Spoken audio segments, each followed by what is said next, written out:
13 अक्टूबर सन 1972 एक छोटा चार्टर्ड हवाई जहाज जिसमें लगभग 45 लोग बैठे हैं। ये हवाई जहाज यूरुग्वे से चिली जाते हुए एंडीज की पहाड़ियों से टकरा जाता है और ये टकराव इतना भयंकर होता है कि जहाज के परखचे उड़ जाते हैं। 45 में से 12 लोग हवा में ही कहीं गायब हो जाते हैं और जो लोग जहाज के मलबे में बच जाते हैं वो बहुत ज्यादा जख्मी हो जाते हैं। किसी का बाजू अलग हो जाता है, किसी के जिस्म में रॉड घुस जाती है और किसी की अंतड़ियां ही बाहर निकल आती हैं।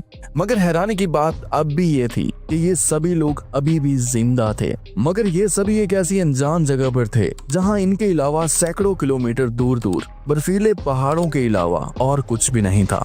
इस हवाई जहाज ने इन लोगों को एक ऐसी जगह पर लाकर फेंक दिया था जहां इन्हें 72 दिनों तक अभी मौत से लड़ना था।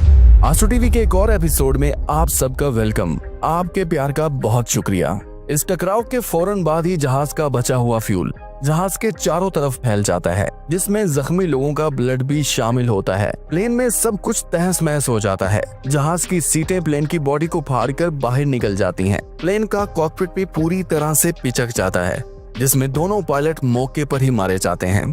अगर हम यहाँ से थोड़ा रिवर्स होकर एक दिन पीछे जाएं, तो 12 अक्टूबर के दिन एक military plane FH-2272 Uruguay Carrasco international airport से टेक ऑफ करता है और इसके अंदर बैठे हैं 45 पैसेंजर, जिसमें 19 रग्बी टीम के प्लेयर्स हैं और 21 लोग इनकी फैमिली और फ्रेंड्स थे।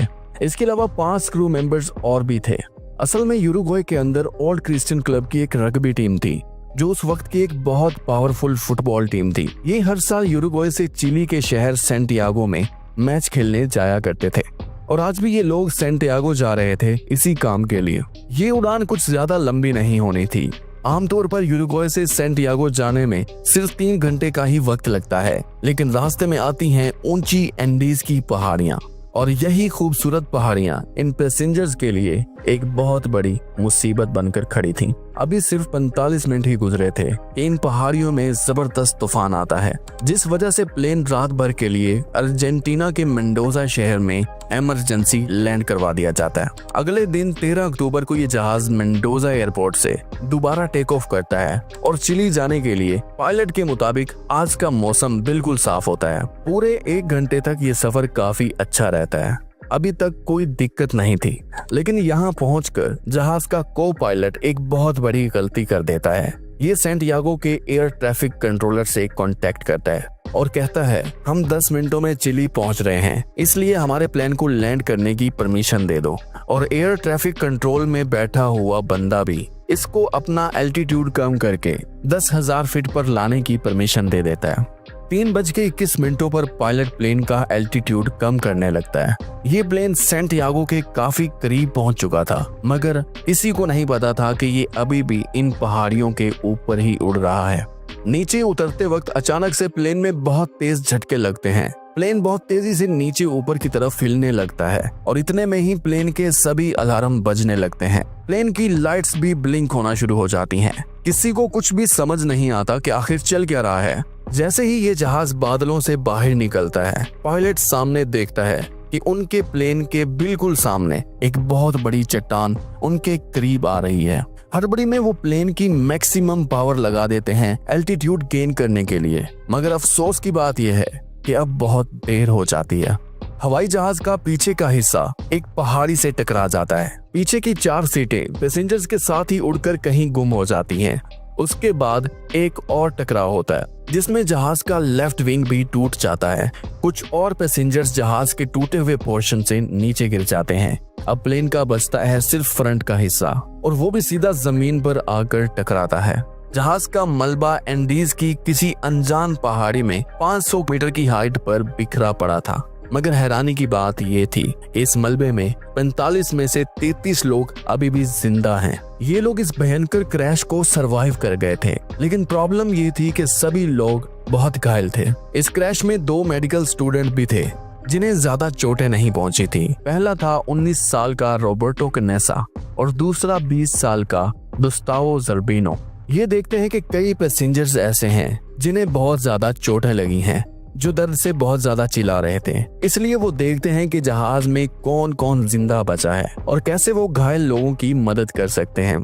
ये लोग प्लेन से बाहर निकल कर देखते हैं तो महसूस करते हैं बहुत तेज हवा चल रही है, जिस वजह से इन्हें ठंड लगती है और ये फिर अंदर जाकर प्लेन की टूटी हुई साइड को बिखरी हुई सीटों से ढक देते हैं ताकि कम से कम हवा अंदर आ सके और प्लेन अंदर से गर्म रहे। इस टकराव में प्लेन का कॉकपिट काफी अंदर की तरफ पिचक गया था और वहां जितनी भी चीजें थी वो टूटकर दोनों पायलट के जिस्म में घुस जाती हैं, मगर दूसरा पायलट अभी भी जिंदा होता है और वो दर्द से चिल्ला रहा होता है।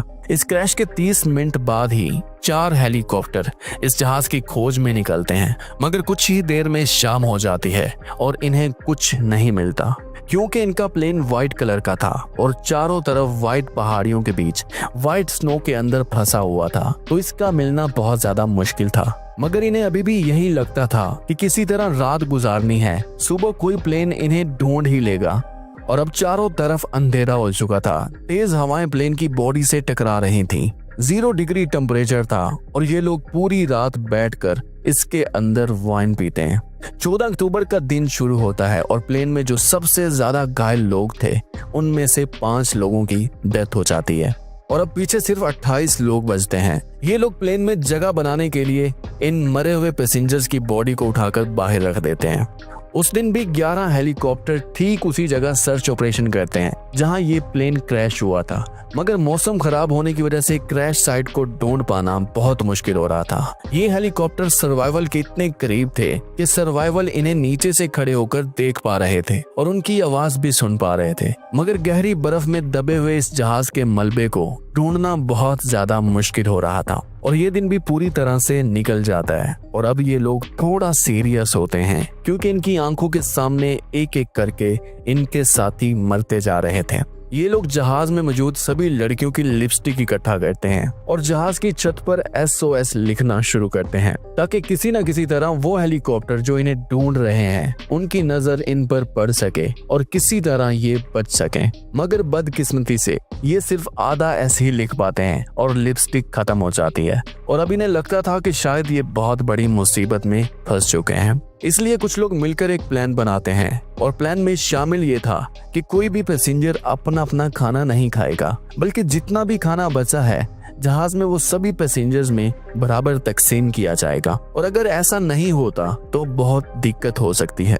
इनके पास लिक्विड में सिर्फ 3 वाइन की बोतल थी, जिसमें से 5 ये रात को ही पी गए थे। इसके अलावा कुछ विस्की और बैंडी की बोतलें थी और 8 चॉकलेट के पैकेट थे और कुछ डेट्स और पीनट्स जो जमीन पर खून के अंदर बिखरे पड़े थे। ये सभी खाने की चीजें एक जगह इकट्ठी कर लेते हैं और एक आदमी को जिम्मेदारी देते हैं कि वो रोजाना सभी में बराबर का खाना तकसीम करेगा। ये खाना 28 लोगों के लिए बहुत कम था और रेस्क्यू टीम कब आएगी, कब इन्हें आकर ढूंढेगी, कुछ पता नहीं था।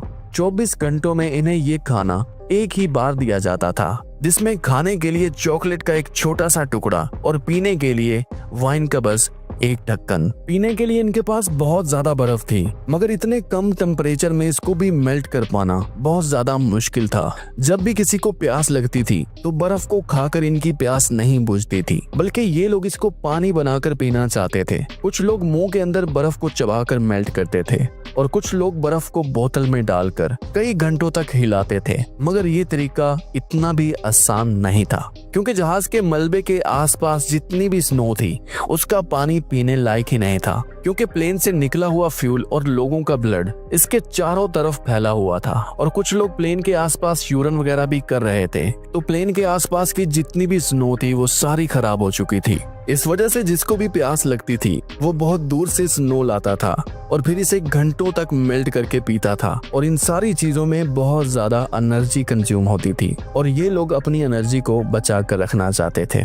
दिन में इन्हें सिर्फ इतना ही खाना मिलता था जिससे ये खुद को जिंदा रख सके। कुछ लोग अपनी भूख मिटाने के लिए लेदर की सीट तक चबा गए थे, जिनसे इनकी भूख तो नहीं मिटी पर ये बीमार जरूर हो गए थे।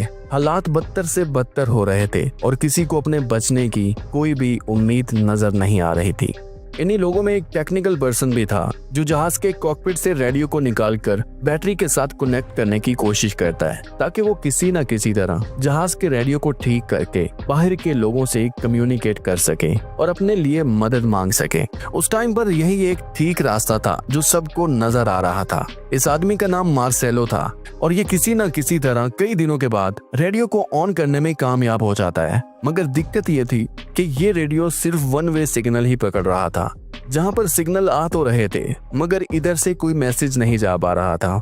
ये चिली के आसपास की कुछ ही फ्रीक्वेंसी को पकड़ पा रहा था जहां पर सिर्फ न्यूज वगैरह ही आ रही थी। ये लोग जो खाना खा रहे थे वो ना होने के बराबर बचा था। लोगों की हालत खराब हो रही थी और अब इनमें चलने की भी ताकत नहीं बची थी। लोग बहुत ज्यादा डर जाते हैं कि अगर खाना खत्म हो गया तो वो क्या खाएंगे और कैसे जिंदा बचेंगे। शाम को सभी लोग इकट्ठे होते हैं जिनमें वो 2 मेडिकल स्टूडेंट भी थे जिन्हें बहुत कम चोटें लगी थी। ये कहते हैं कि ऐसे कैसे हम जिंदा रह पाएंगे। अगर हमें जिंदा रहना है तो हमें खाना ढूंढना पड़ेगा वरना हम सब भूख से मारे जाएंगे। और उसके बाद ये जो चीज सबको खाने के लिए कहता है वो चीज सभी के रोंगटे खड़े कर देती है। ये कहता है कि अगर जिंदा रहना है तो मजबूरन हमें बाहर पड़ी हुई डेड बॉडीज को खाना होगा और ये काम जितना जल्दी हो सके उतना बेहतर है वरना हमारे जिस्म में इतनी भी जान नहीं बचेगी कि हम इन डेड बॉडीज तक पहुंच सकें और उनको काट कर खा सकें। इसकी ये बात सभी लोगों को हैरान कर देती है और कुछ लोग इस बात से बहुत ज्यादा गुस्सा भी होते हैं क्योंकि बाहर किसी की बहन की डेड बॉडी पड़ी थी और कुछ लोगों के दोस्त या रिश्तेदारों की डेड बॉडीज भी पड़ी थी।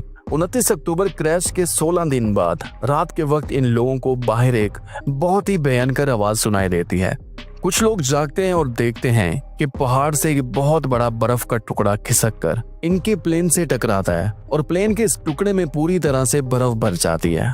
8 लोग बर्फ में फंसकर सांस की तंगी की वजह से मारे जाते हैं और अब पीछे बचते हैं सिर्फ 19 लोग। भूख से हालत बिगड़ती जा रही थी। इससे बुरा कुछ हो नहीं सकता था कि एक पैसेंजर उठता है, वो ग्लास का एक टुकड़ा लेता है और बाहर पड़ी हुई डेड बॉडीज में से किसी एक का मीट काट कर खा लेता है और उसको देखकर बाकी 2 लोग और उठते हैं और वो भी इस मीट को उठाकर खाने लगते हैं और यहाँ से इन लोगों की भूख और ज्यादा बढ़ जाती है और अब ये जिंदा रहने के लिए किसी भी हद तक जा सकते थे। उसके बाद कुछ दिन और गुजरते हैं और इंतजार करते करते 3 लोगों की जान और चली जाती है और अब पीछे बचते हैं सिर्फ 16 लोग। और अब इन्हें ये बात भी समझ आ गई थी कि कोई मदद नहीं करने वाला और अगर इन्होंने खुद कुछ नहीं किया तो ये लोग भी बेमौत मारे जाएंगे। इनके पास जो डेड बॉडीज थी जिसे ये रोज खा रहे थे वो भी खाने में आहिस्ता आहिस्ता कम बढ़ रही थी और इस वजह से ये लोग एक दूसरे को इस बात की भी परमिशन दे देते हैं कि बचे हुए लोगों में से कोई भी अगर मरता है तो दूसरा कोई भी इसकी डेड बॉडी खा सकता है।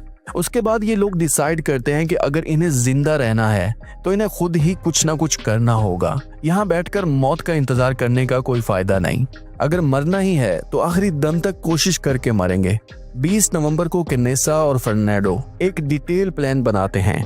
वो अपने साथ एंटोनियो को लेकर वेस्ट साइड की पहाड़ियों की दूसरी तरफ जाने का प्लान बनाते हैं, इस उम्मीद में कि पहाड़ की दूसरी साइड कोई गांव हो सकता है, कुछ लोग रहते होंगे जिनसे वो मदद मांग सके और सबकी जान बच सके। ये लोग डिसाइड करते हैं कि जिस दिन मौसम ठीक होगा तो उसी दिन ये पहाड़ पर चढ़ना शुरू करेंगे। सभी लोग डिसाइड करते हैं कि इन तीनों को ज्यादा खाना दिया जाए और सबसे गर्म कपड़े इन्हें दिए जाएं, क्योंकि ये लोग कोशिश करके बाहर निकलेंगे और वो भी पैदल।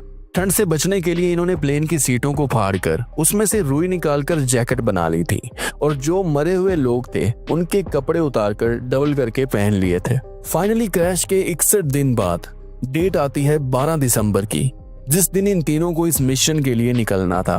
प्लान में ये भी शामिल था कि दिन में ये लोग पहाड़ पर चढ़ेंगे और रात के वक्त ये कैंप लगाकर इंतजार करेंगे।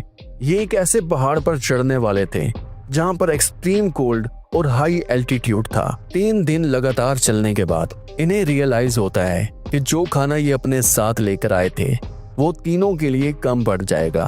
तो जब ये कंफर्म हो जाता है कि खाना कम है तो आगे चलकर किसी न किसी की जान जा सकती है खाना कम पड़ने की वजह से। तो 15 दिसंबर को ये एंटोनियो को वापस क्रैश साइट पर भेज देते हैं और खुद आगे बढ़ते रहते हैं। 4 दिनों में ये क्रैश साइट से सिर्फ 16 किलोमीटर की दूरी तय कर चुके थे। ऐसे ही चढ़ते चढ़ते इनको 8 दिन से ज्यादा का वक्त लग जाता है और जब ये टॉप पर पहुंचते हैं तो वहां पहुंचकर इन्हें दूर एक पहाड़ी नजर आती है जिस पर बर्फ बहुत कम थी, बल्कि उस पर दरख्त और पौधे भी लगे हुए थे, जिसके करीब एक रिवर भी थी, जिसे देखकर ये लोग बहुत ज्यादा खुश हो जाते हैं।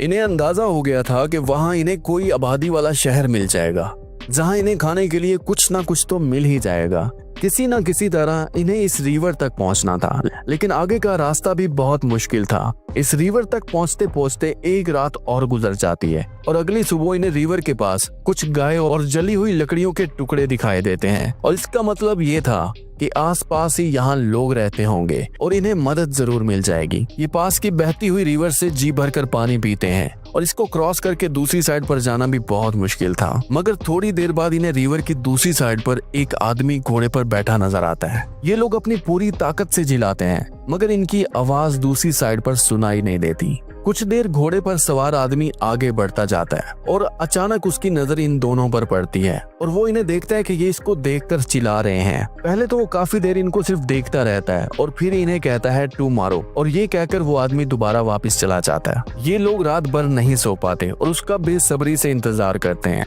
अगले दिन वो आदमी दोबारा आता है। उसके हाथ में एक पेपर और पेंसिल होता है जिस पर वो लिखता है व्हाट डू यू वांट और पेपर को पत्थर में लपेटकर इनकी तरफ फेंकता है। तो ये लोग भी अपनी सारी स्टोरी इस पेपर पर लिखकर वापस उसकी तरफ फेंकते हैं। वो आदमी इनकी स्टोरी पढ़ता है और समझ जाता है और बहुत ज्यादा हैरान भी होता है कि 2 माह पहले होने वाले प्लेन हादसे में ये लोग अभी तक कैसे सरवाइव कर सकते हैं, ये लोग अभी तक कैसे जिंदा हैं। वो आदमी जल्दी ही लोकल अथॉरिटीज को मदद के लिए बुलवाता है और फाइनली 72 दिनों के बाद इन दोनों को रेस्क्यू कर लिया जाता है और वहीं से इनको अस्पताल भेज दिया जाता है, जहां ये अपनी पूरी कहानी बताते हैं कि कैसे इनके बाकी 14 साथी अभी भी एंडीज की पहाड़ियों में जिंदगी और मौत के बीच झूल रहे हैं। फाइनली 22 दिसंबर को रेडियो पर यह न्यूज भी पब्लिश हो जाती है कि एंडीज में जो यूरुग्वाई का प्लेन क्रैश हुआ था उसके 2 सर्वाइवर मिल गए हैं और इन्हें रेस्क्यू कर लिया गया है। और ये खबर उन 14 लोगों को भी मिल जाती है जो रोजाना प्लेन के रेडियो से इसी खबर का इंतजार कर रहे थे। ये न्यूज सुनकर 14 के 14 सर्वाइवल खुशी से रोने लगते हैं और उन्हें यकीन नहीं होता कि वो 72 दिन के बाद भी किसी न किसी तरह बच गए हैं। उसके बाद 2 हेलीकॉप्टर में इन दोनों मेडिकल स्टूडेंट को इनेसा और पराडो को बिठाया जाता है। इन दोनों ने 8 दिन में 90 किलोमीटर का फासला तय किया था और इनका वजन 30 किलो से भी कम बढ़ गया था और इन बचे हुए लोगों को वहां से रेस्क्यू कर लेते हैं। 72 दिनों तक इतनी एक्सट्रीम कंडीशन में सरवाइव करना, वो भी बिना खाने के, एक ऐसी कहानी है जो किसी को भी हैरान कर सकती है। उम्मीद करता हूँ आंसू टीवी की ये वीडियो भी आप भरपूर लाइक और शेयर करेंगे। आज के लिए इतना ही, मिलते हैं किसी और वीडियो में।